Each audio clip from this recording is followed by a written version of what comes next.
写予学生朋友的代志38，关键物种单雷。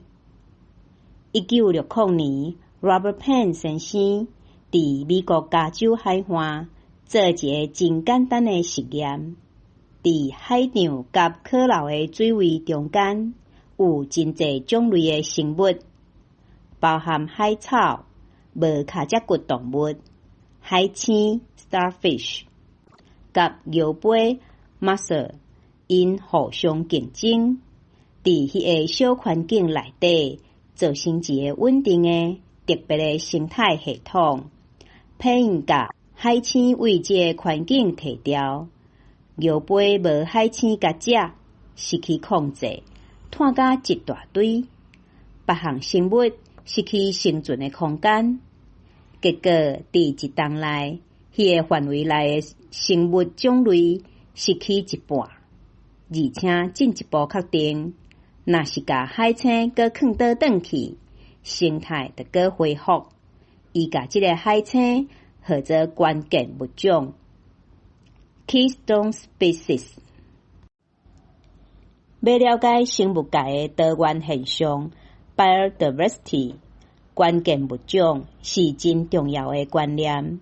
伫某一个环境内底，有某一项特别重要的种类，控制规个生态的稳定平衡。失去这个品种，就会严重减少多元种类生态，亲像顶面海星的例。1969年以来，有确定真侪其他的关键物种，亲像鲨鱼、海水獭 （sea otter）、非洲象、普龙 （grey wolf）、squirrel 仙人掌、无花果、海獭 （beaver） 种种。上出名就是美国黄石公园的例。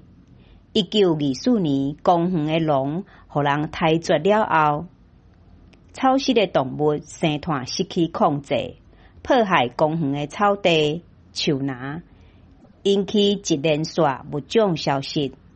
1973年，人工甲普龙放转去公园以后，变化真明显。